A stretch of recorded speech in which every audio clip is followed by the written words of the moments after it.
One thing I'm thinking a lot about right now is how people in power use fear to control their subjects. For those who are listening in the future, we are recording this episode in early June at a time where ICE is using intimidation tactics and kidnapping immigrants at their court hearings, parents who are dropping their kids off at school. The National Guard is being deployed against people who are executing their civil right to demonstration. And it strikes me how these moves are intended to evoke fear and manipulate people into not showing up, not speaking out, not going to their court hearings. And I think it is very important that we are aware of this, that not only that what is happening is horrific, it is genuinely horrific, but that the people who are setting these strategies are intentionally trying to cause fear to control people. And I think, when we watch a horror movie, one thing that can help when you feel scared is to try to understand the manipulation within the movie, like understand what the film creators are doing to make And you why. feel that fear. And I think just like in these horror movies, when we're feeling this sense of fear, which again is very real, we should also look at, the manipulation behind it. And you and I recently read Sunrise on the Reaping, and this was a critical theme in that book. And One thing in Sunrise yeah, go ahead. In Sunrise on the Reaping, one thing that really struck me was that for just one of the few mentions of gay people in the entire series, and how, people look badly at this, and so it's like you're outside of the norm and you have to be very careful about what you do. And so Clerk Carmine is the gay character in this, and this is almost like a throwaway thing. Like they're not going to spend a lot of time on it. This is just, this character is gay. This is a situation where they have to worry about that for, legal or political reasons, right?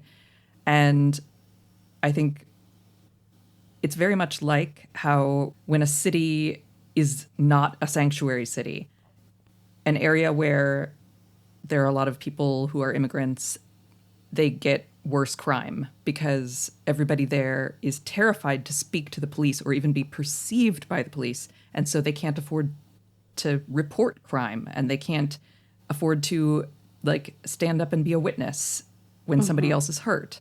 And so when your entire existence is a crime, you can probably in a lot of times get away with continuing to exist, but you cannot draw attention to yourself, and you cannot take risks, and you just have to accept a certain amount of shit that you're going to eat. Because the moment somebody decides to say, well, we all know you're gay, and we've been aware of this the whole time and could have arrested you at any time, and now's the day. Mm-hmm. Yeah.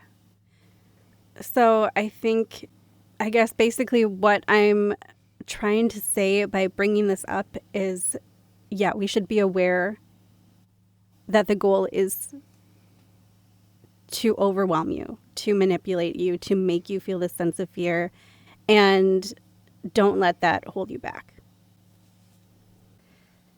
So I don't know how to transition out of that, because that's a very serious, that was heavy shit. Heavy shit we're living in. I guess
I have not poured it yet, but I have a turnaround red, which it's from Knocking Point. All my favorites are from Knocking Point. And this one, the message from Stephen Amell is, please consume this wine on a work night, because sometimes wine tastes better when you have to work the next day. And turnaround is what they call the phenomenon on a film set where you're like going to be back in way too soon a time at night. Like you're quitting for the night, but it's late and you're going to be back early in the morning. You're in turnaround. You're going home, I but had no not idea. for long. So it's turnaround red. But that is part of the reason why I wanted to have you back on the show, is because we didn't even get to talk about a movie last time, although I have no regrets. I love talking to you no matter what. But I guess I'm going to go ahead and do the introduction, which is, hi, everyone. You are listening to Horror/Stories.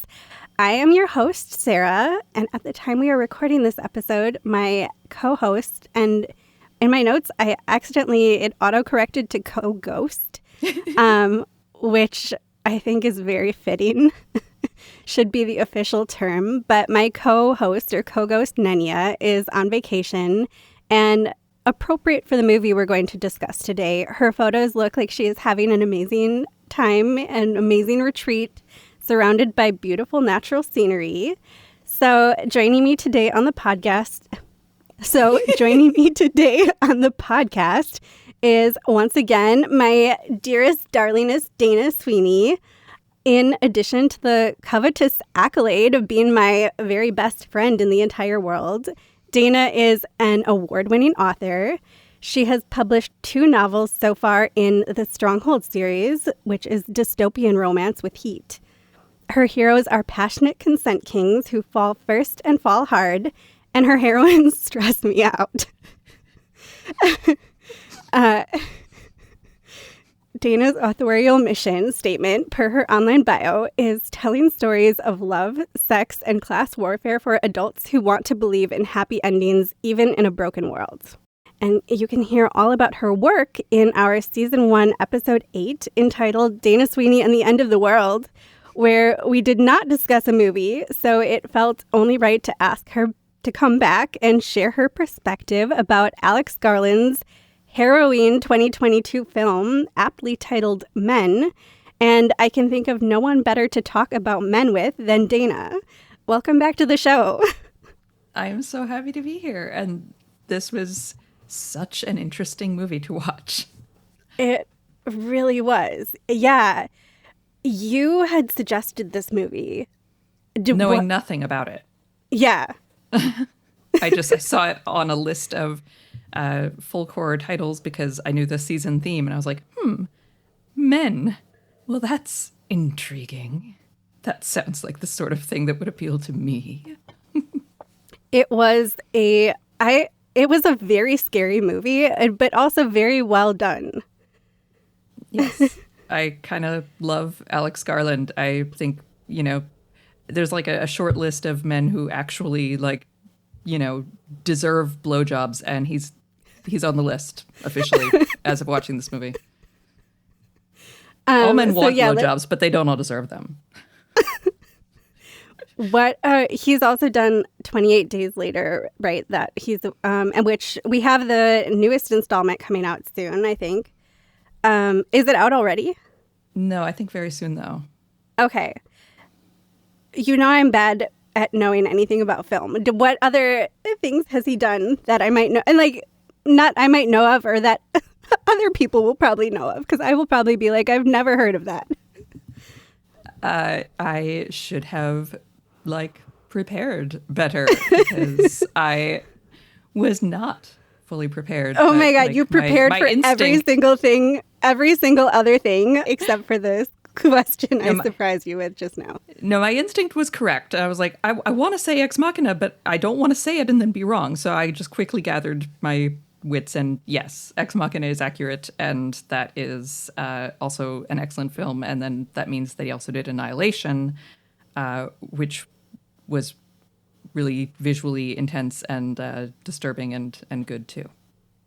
I think when And we were Ex looking at Machina. the movie poster. Oh, sorry, what? Sorry, Ex Machina is also another, particularly feminist story. So When we were looking at the poster yesterday, Ben said that we'd seen Ex Machina, and I'm like, I have no memory of that. do you remember the dance scene? Because the dance scene is pretty memorable. No, It's it does Oscar not Isaac. exist in my brain. Oscar Isaac, and he's bald in this movie, and he's very creepy and unsettling. And there's a dance scene, and it's really cool, very sexy, Well, but in an unsettling way. awesome. I'll have to, well, maybe we'll probably check it out. So what is new with you since we last spoke on the podcast? Because we've spoken more recently than that, than January. Well, I've been as you are aware, and helping me, and anyone who follows me on Instagram knows I've been working on the audiobook for Trust in Tomorrow, which is very close to done, I think. And Yeah. so probably, definitely that should come out this year, right? I think so. It could come out tomorrow. I mean, maybe not tomorrow, but like next week. What are we doing? Let's make it happen. I do think it's feasible to have it out within the month if you feel it's ready. I mean, it's definitely close. My editor's listening to it. Yeah, I'm so proud of you. I'm so happy. Thank you. So that's big. That's major. Have you seen or read any other horror recently? Yes, and I know that I read My Heart is a Chainsaw because you recommended it, and that was really, really intense. And I texted you within the first few pages, like, this is scary. but it was an incredible read, and I'm gonna have to continue that series. And of course, I went and saw Sinners, which both does and doesn't count in a way, because I didn't go see it because it was horror. I had no idea when I decided to see it that it was horror. I just really love Ryan Coogler. I was like, well, there's a new Ryan Coogler movie. Let's go see this. And then I watched it. And at the end, I was like, thank goodness it's before sunset. I didn't want to have to walk out of this theater into the dark. Yeah. Yeah, it was so good though. And I'm brilliant. so glad I went to see it when it was still in theaters. Yeah. Yeah, that was a one of a kind, once in a lifetime sort of holy shit movie. I've heard, I think it's the highest grossing horror movie. I believe that. Yeah. And that's excellent. Yeah. Yeah. Oh my gosh. There could be a whole episode. I mean, there should be a whole episode on Sinners. And I know you and I right now, well, you already finished it, but we've been reading Waking the Moon by Elizabeth Hand. I loved it so much. I read it, when I was a teenager in college, and then changed my name to the main character's name legally. I loved it so much, but then, years went by, and like sitting down to read it again, I was almost afraid, like, what if I've changed? What if I remembered it any differently? But God, I still just absolutely loved it. It was so beautiful, and the language is so rich, and nobody was telling her to limit her vocabulary because No. people have, potentially a lower reading level than she's working toward. She just goes for it. I love that. I know. I wish I'll have to take a picture of my notebook where I'm writing down all the new words So I'm many learning. words. But it doesn't feel intimidating. Instead, it makes me excited to learn, to expand my vocabulary. Yeah. And I'm really enjoying it. And I'm so glad that you still love it after all these years, that it still, has that place in your heart. I think it can be really scary to reread a favorite. Especially one that you really committed to, Yeah. Like, Yeah. we know that, of course, is a tattoo for Stephen King's It. And I got that tattoo when I was 17. And this was my favorite book when I was young. And I mean, it's still a great book. I don't mean to imply otherwise. It's just I can't actually enjoy it anymore. It's too much for me now. It was like when I was young, I could handle scarier things and more upsetting things. And now I guess, I'm a mom. And when bad things happen to kids in stories, it's just too deeply... Too real. Yeah, I can't deal. Yeah. Yeah, I was about to ask if I should read it, but you've kind of scared me now. There's stuff with dogs, too. Oh, yeah.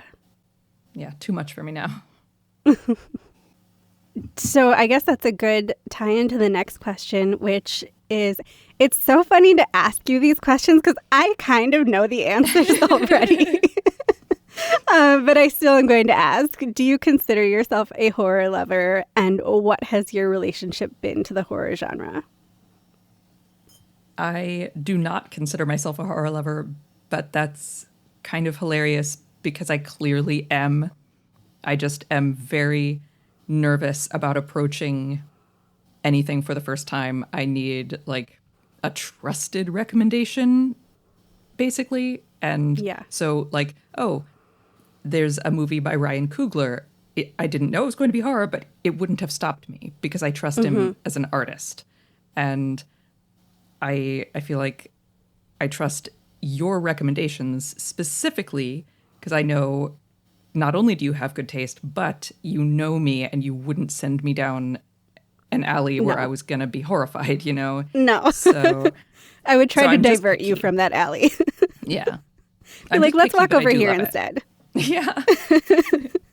Yeah. So would you say that's how you felt about this Alex Garland movie, where just like knowing who the director is, that this was probably going to be a high quality film? Yeah. And also I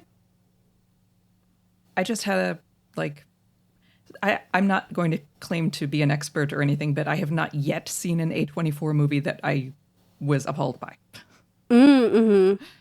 Yeah, I don't feel these days like I think I'm definitely a lot harder to scare than I was probably even this time last year. And so now I really crave that feeling of being scared, and I don't actually feel scared anymore. Like, I watch movies, there are certain things that scare me and there are things that don't, like I don't enjoy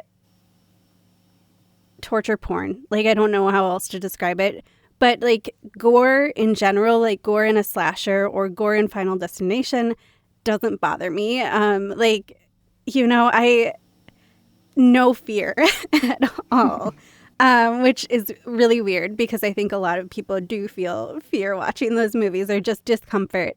But it is really things like in this movie that we watched that get to me, where it's just a very conceivable situation where you like are trapped and I think, like, what do you call it? I don't know, just being trapped and not having a way out and having a very real threat. Yeah. Yeah. The stuff that actually scares me. Yeah. Like in my actual life. My next question that I wrote down was, what do you find scary? Do you consider yourself easily scared? I think we've kind of answered that. What else are you afraid of? I mean, the thalassophobia is a very big one. I mean, I look at water, I see teeth. Nenya's cruising. I could not. She looks like she's having a great time. It's beautiful photos. But yeah, I also don't love being underwater. Like, if we go to a beach, I will be on the beach. I will be reading my book happily. I don't want to think about what's. I don't know. Like, something might touch me. Yes. I practically guarantee it would. So, as an author, how do you engage with fear in your writing? Because, I mean, we kind of talked about this on your last appearance on the podcast, because your writing, not just your heroines, like the world you create. I mean, it's so... I think part of the reason your world is so scary in the Stronghold series is because it is so believable. So, yeah, how do you engage with fear in your writing?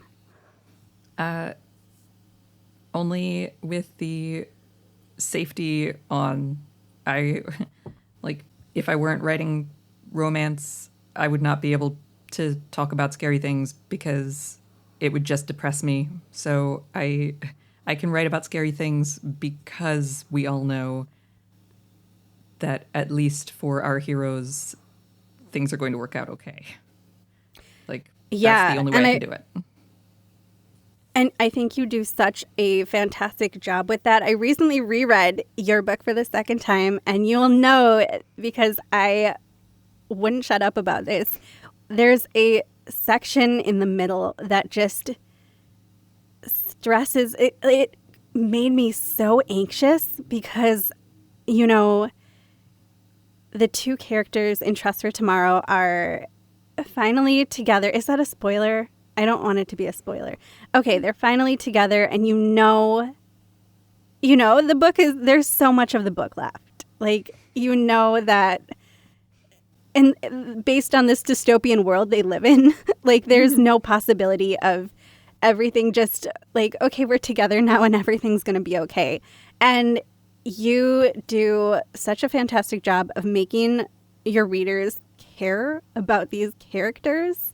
And we've been so invested in the two of them getting together, which really took such a long time, that now it's like you want to, protect them. You want, like, I was so stressed out about continuing to read the book, especially knowing that, like, if I was reading chapter by chapter, you're like left in that state of tension. But really what I realized after rereading the book was that all of that anxiety was really mostly in my head. It was like the possibility of what could happen. But I think actually the way you wrote the book, it is not like it is, you treat your characters so well and you treat your readers well too. Like, you are not going to hurt us unnecessarily or like give us or your characters something they cannot handle. And in fact, they manage it. Not only do they survive these trials, they do it boldly and creatively, and even gain some power. And oh my gosh, what am I trying to say? I was doing so well and then I forgot the word. They come out on top. A couple of times each, at least. Did I have a question there? That was just me talking about. What do you hope readers take away from your books? That a good man cares about your experience physically, and you should never settle for anything less. And there's nothing normal about just being used as a receptacle in bed. That is a tradition we need to put an end to as a society. So read romance, read smut, read about men who want to turn you on and make you come. Was that off topic? No. I think that's the first time anyone said come on the podcast. Yay, I win. No, I wanted to say what I, find really two things I find really meaningful about your books is that I think this is both from Trust and Tomorrow, where both Dimitri and Stella, your two main characters, they have pasts, like they have experiences. And oh my God, is this going to make me cry? It might make me cry. They have experiences in the past that impact how they perceive the world and how they interact in their relationships. But looking at each other, even when something in their interactions triggers this past memory, what they've learned of the world, what they've learned of people, they have an awareness. They recognize that thought and they break away. Like when Dimitri carries Stella up the stairs. This might make me cry. That's so embarrassing. Not for me. Oh my God. Yeah.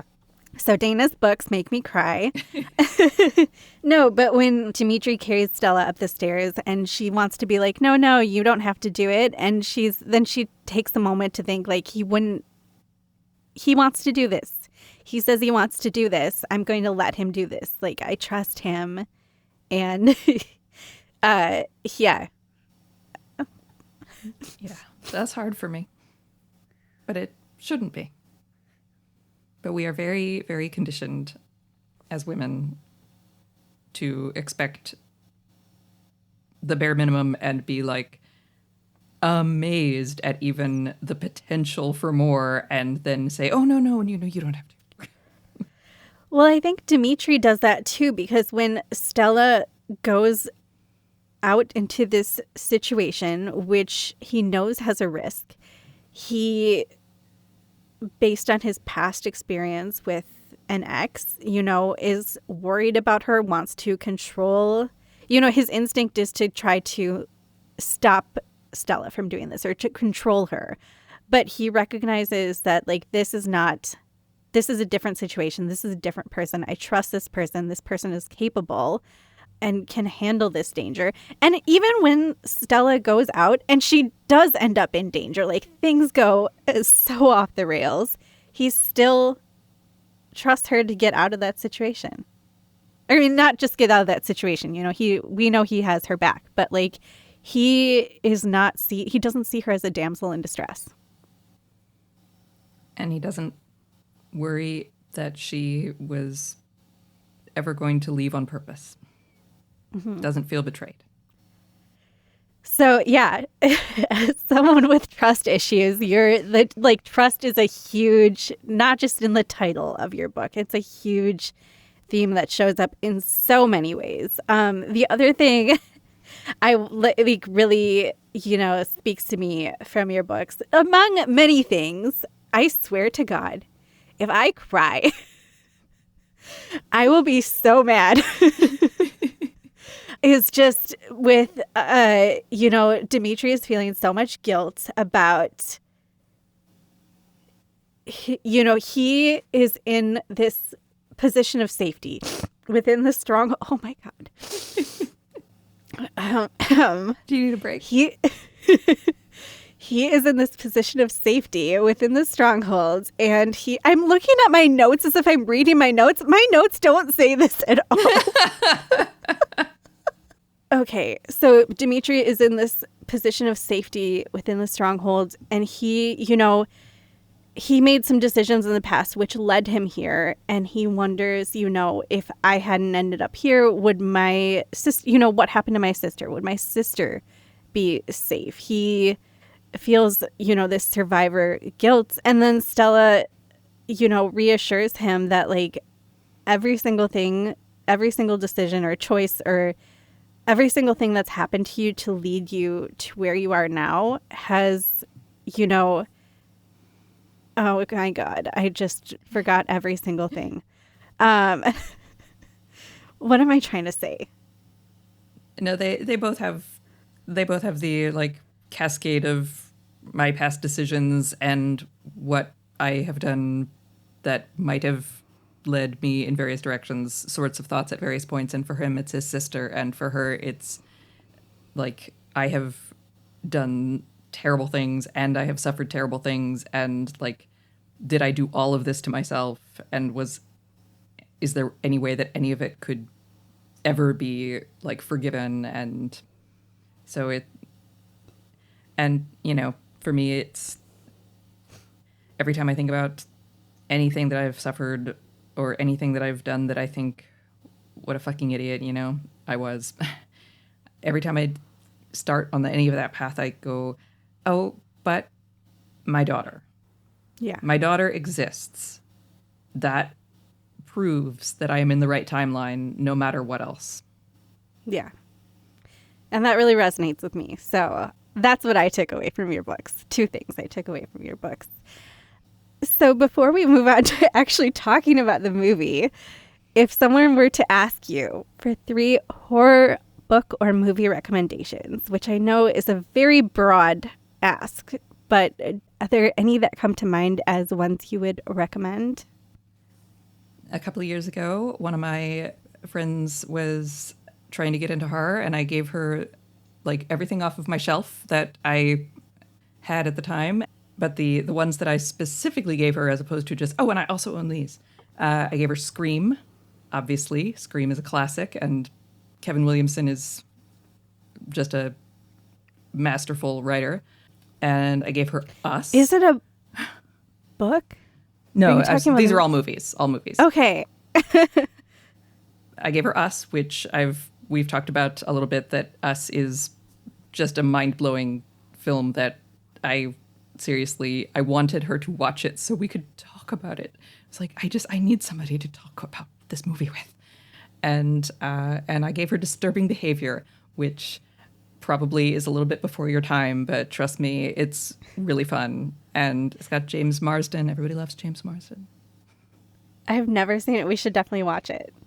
It's directed by the pilot whisperer, David Nutter. Okay. Very cool. On that note, I think it's time to move on to talking about our movie. So this is folk horror season. And when you hear the term folk horror, what comes to mind for you? Like, what defines folk horror in your opinion? This question has been so interesting because everyone gives a different response, and I love that. I wrote like notes in my notes app. I was thinking about this, and I was Well, I know you really, love a really monologue, preparing. so I invite you to monologue. Okay. So folk horror is rejection, violent rejection of modern civilization as we understand it, which is why it's strongly associated with women.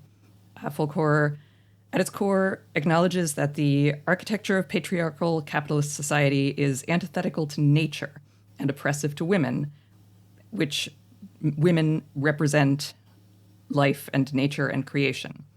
And this YouTube documentary that I watched on folk horror and the history and the origins talked about Julius Caesar a little, that one of the things that they trace as an origin of folk horror is that Julius Caesar used as propaganda to motivate his army, because, how do you, patriarchy demands its men to, leave their, cushy, wonderful lives at the top of the food chain and go and serve its desire for consumption and aggression.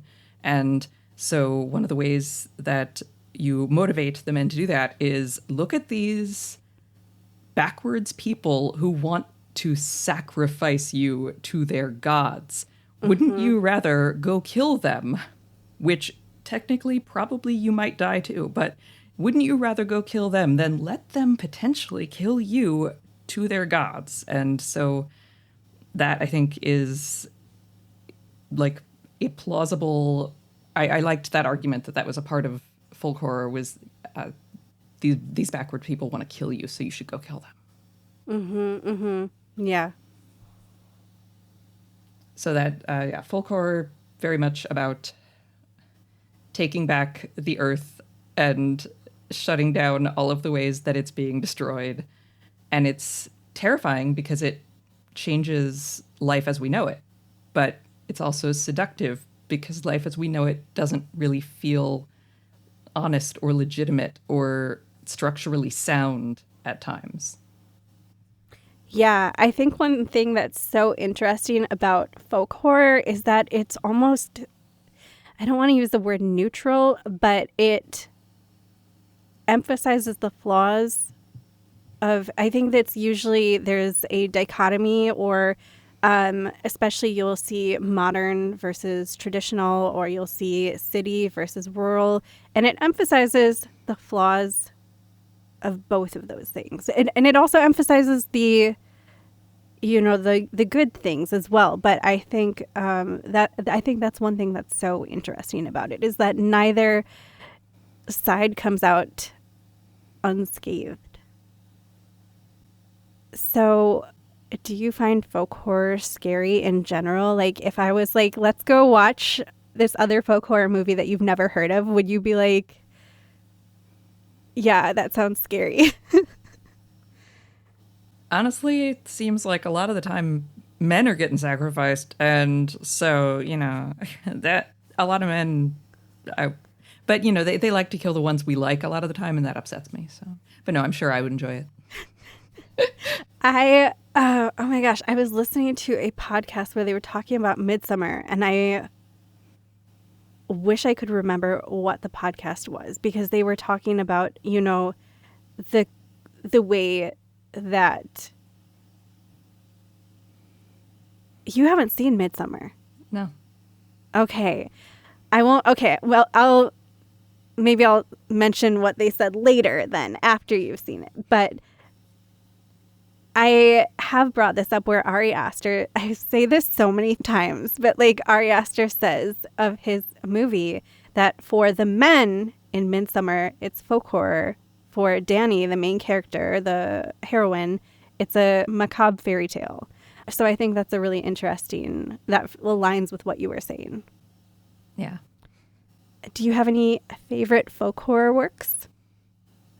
Obviously, Waking the Moon. I didn't even, used to know the term folk horror until I think the last couple of years maybe, but I have loved that book forever. And yeah, bringing back the goddess and, the patriarchy trying to keep the goddess from reemerging and changing all of its ways. Like, yeah, that's definitely folk horror, and I love it.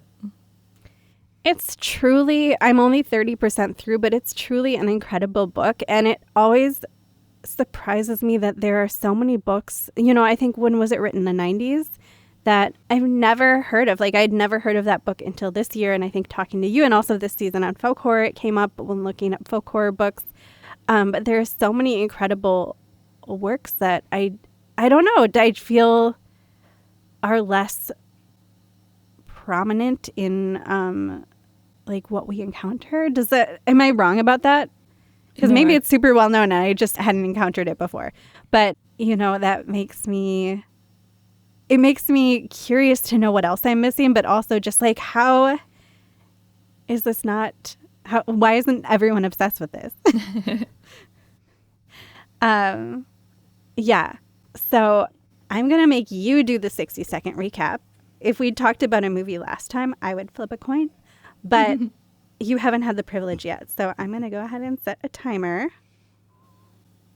Tell me when you're ready. And also, how would you like me to signal to you when you have like 10 seconds left? Because every single time I've done that, people get so confused and then I feel really bad. Okay. I'm going to do it. Can I do it like this? And that's 10 and not 5. Yes. Okay. Yes. Okay. Okay. All right. Ready, set, go. Men. Harper is a woman whose husband has recently committed suicide, and she was on the verge of divorcing him, and she has a lot of complicated feelings. And so she has rented herself a beautiful cottage in the middle of nowhere, and she's going to just go and be alone and find her peace. And when she gets there, there's this groundskeeper type guy who's like, oh, hey, we don't lock doors around here. And this is such a lovely little neighborhood, and just go for long walks. And she goes and she walks through the woods, and a creepy naked man is like standing there with his junk out and being creepy. And she goes home, and he follows her home, and he tries to attack her in the house. And everybody in the town is just the scariest man, literally, because they're all the same man. And that's it. Yeah.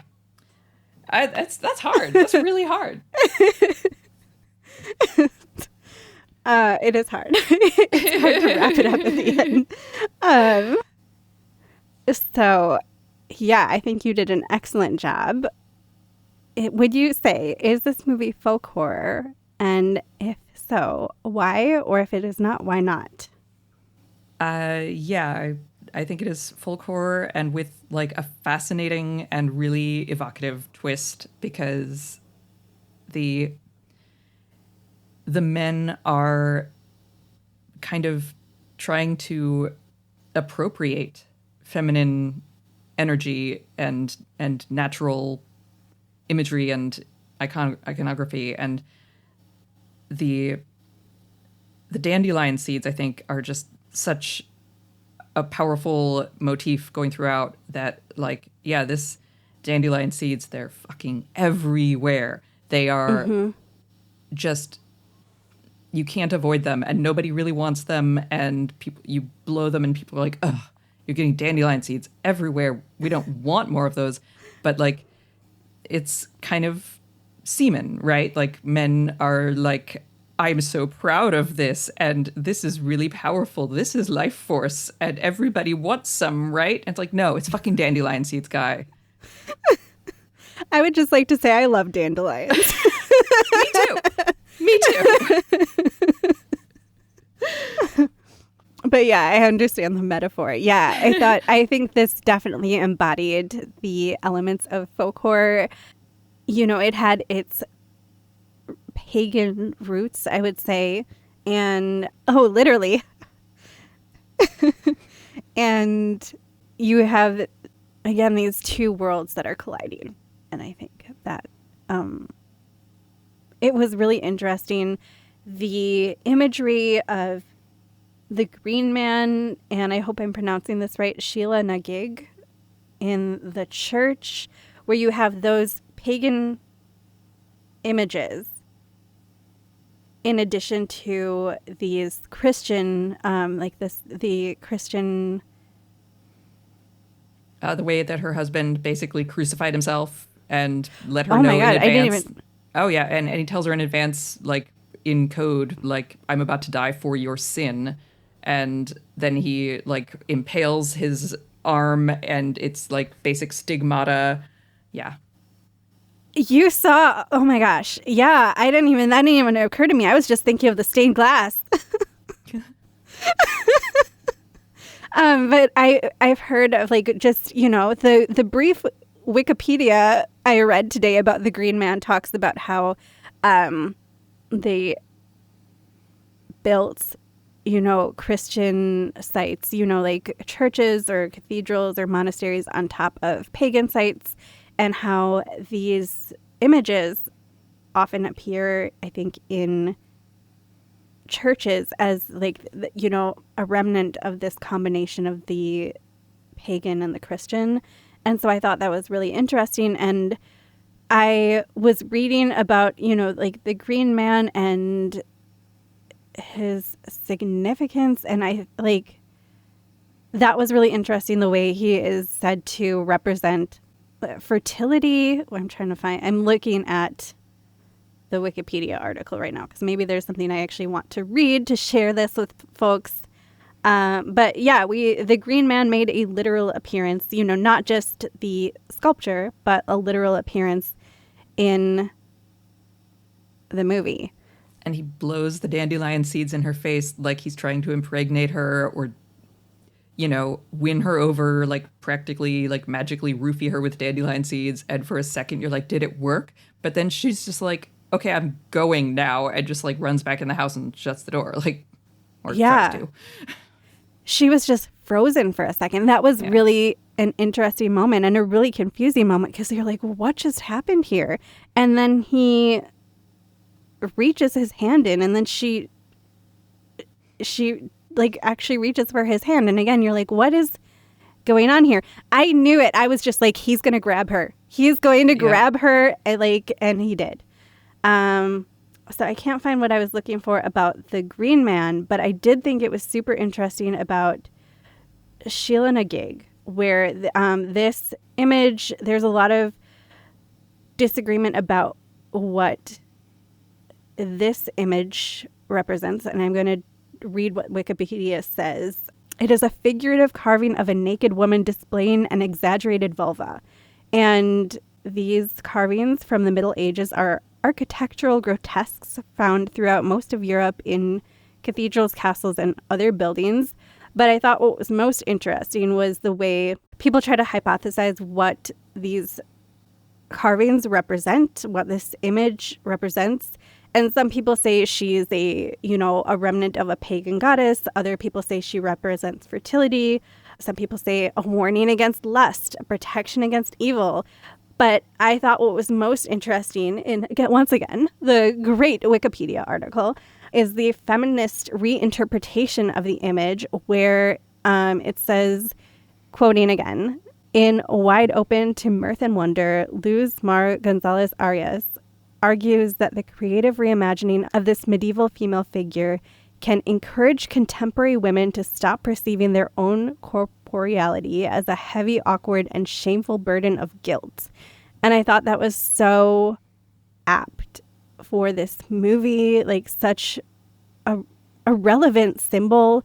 But also, I do think, I wonder how, because fertility and warning against lust also make sense, in the film, where I wonder how others, like those men in the village, perceive this symbol, because we have that scene that was very striking where the priest is telling, is he the priest? We don't even know what is going on. But in the visage of the priest, he is telling her that he has, thought these things about her sexually, and he has imagined and decided that she is like very sexually experienced, and now she is, because he has imagined it and decided it. And so I wonder, it makes me think too about this image and how people interpret it. Well, and it's classic that, I didn't want to have lust. You caused me to have lust. Therefore, it is your fault, and you intended it.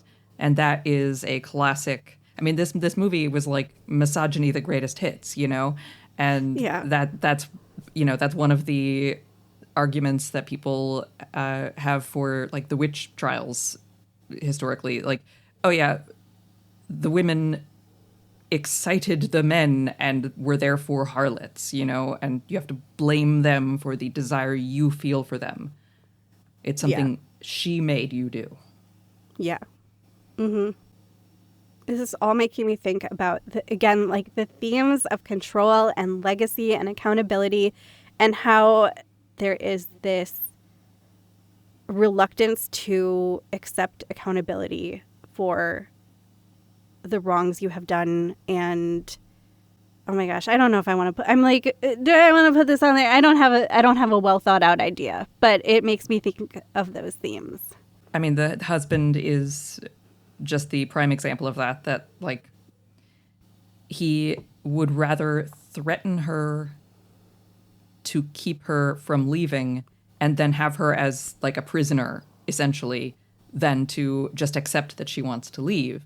And when she doesn't just immediately fold to the threat, he tells her what he's going to do next and that it will be her fault that he did it. And then he literally crucifies himself.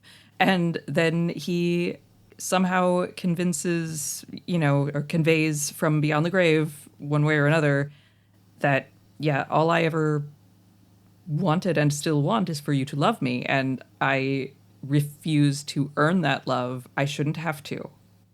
You're supposed to love me. That's your job. Yeah. I thought that was such a good ending where she asked him, like, what do you want? And he's like, I just want you to love me. And she's just like, goes, yeah. Yeah. Okay. Now, do I have any other questions? There's also that really, like, it stands out. Like, it's so different from, like, everything else action-wise going on around it. And for a moment, I was like, wait, was that supposed to represent the passage of time? But, the dead doe in the forest. So yeah, what was that? It's a dead female animal, notably, and a dandelion seed wafting through the air falls into its open eye socket, and it's a hollowed, dead female vessel just being used by a man, and then instantly, as if months have passed, it's like crawling with maggots. And so, yeah, you've created life, not in a good way. And that's the metaphor for, you can just turn a woman into a vessel and hollow her out and take her hopes and dreams and treat her as not a person. And you might get something out of it. It won't be a good thing. You're not going to have created a loving family environment, but you can trap a woman and just force her to be with you and accept your seed. Yeah. And yeah, good for you, I guess. Yeah. What do you make of the men just like sprouting, like just, these men who are all of a sudden giving birth to more men and it's all the same man? What did you make of that? I thought it was so funny when you messaged me breach when the guys where one of the men is being born. It's her dead husband. He's being born, his feet are coming out of the man who is giving birth to him. They're coming out of his mouth, and Dana just goes breach.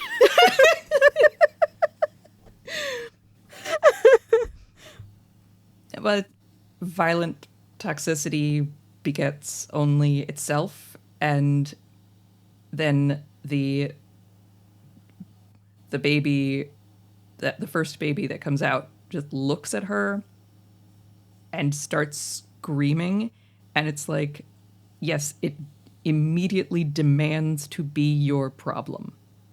You're going to take care of me, right? Yeah. Well, now I'm innocent, aren't I?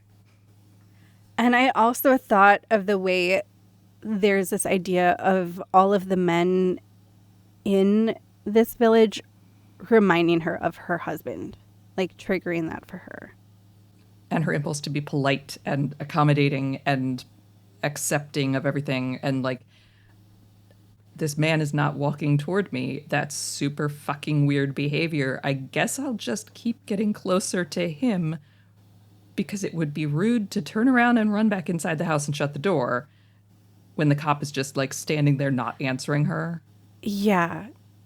Yeah. And especially at that point in the movie where she has been in the house and this man or these different men, I don't know how we're supposed to understand it. They're all played by Rory Kinnear.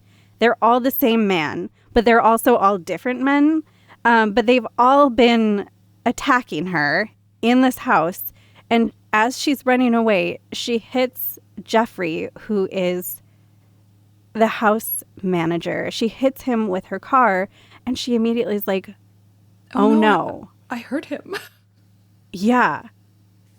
Yeah. And like stops the car, and then he like yoinks her out of the car and steals the car and tries to run her over. And that creepy kid version, and she's like trying so hard to be polite and not, tell this creepy kid to go fuck off. Like, yeah. So I think I very well know the answer to this question, but was this movie scary? Yes, there were so many times where I was like grabbing, like gripping my fists and saying, oh no, oh, don't do that, no, don't run, kill him, stay and cut him to bits. Yeah, it was so scary. Like, again, I don't feel like I get scared very often anymore, and this movie scared me. I was like in my hoodie, I had like it pulled up over my face, and I had the hood over my head, and I'm just like curled up on the couch. It was very stressful. The tension is very high, and I think it's kind of just like that discomfort of being a woman where you're not safe. And I think like being a woman surrounded by strange men who you want to trust, but she is really trying to trust these people, and despite like they are proving themselves again and again that they are not to be trusted. And You Or have the vicar yeah. does the thing where when he puts his hand on her knee for a very, very, very long time, and it's like he is using the cloth. Like we Right. assume good intentions and that he's being innocent with this and just trying to comfort me. And even though I'm uncomfortable, I will not accuse him of anything or insult him by asking him to take his hand off me. And the stealing of female peace and joy of like she's just enjoying this tunnel echo where she's like ha ha ha ha, and then a creepy fucking man comes out of nowhere and starts running after her, and that's Right. just there are so many moments like that that just like play on things that we experience every day. Daily. Yes. Just the very real discomfort of like, okay, I'm alone here. I need to get out of this situation. Yeah, like this is not safe for me. And oh my gosh, yeah. So it was really scary, and I also think that the way it combined real life, like her trauma and the way it was portrayed, just like the fights she had with her ex were so real. You know, they weren't sometimes like in Midsummer, it's exaggerated to the extremes. Like you are having extreme fights, extreme tension. This was so real and this was so believable. And like they really, I didn't feel like it was trying to traumatize its viewers, which I appreciated, but it also didn't hold back, didn't pull any punches, was very like raw and emotionally upsetting, like generally unnerving, and especially the way the camera would show you things that the main character does not see, but that she should be concerned about. And The windows were used really well. oh yes, yeah, and the unforgettable scene of the knife. I don't know if I want to spoil it, but that was truly something. Like at that point, Ben had come home from the gym and was watching the second half of the movie, and he was like, yeah, I've never seen that before. So really, I guess some unique gore, really disturbing, unique gore. I am starting to get buffering problems. Yes, I am seeing that. Okay. Then I guess it's totally time for us to wrap up. Although I would talk to you forever. Me too. How would you rate this movie for scariness and for overall quality? I'm going to give it a 9 for both. I'm going to give it a 9. That's good. Perfect.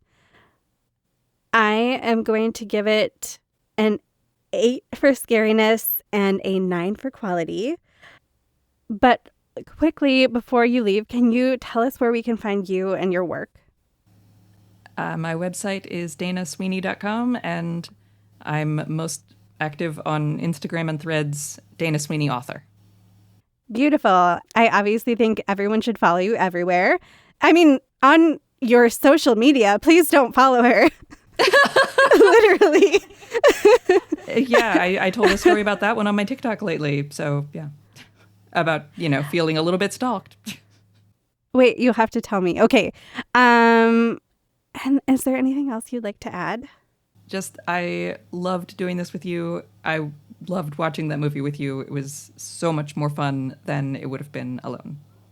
I agree. And please literally come back anytime because I just love talking to you. Me too. I love you. Okay. Love you too. Bye.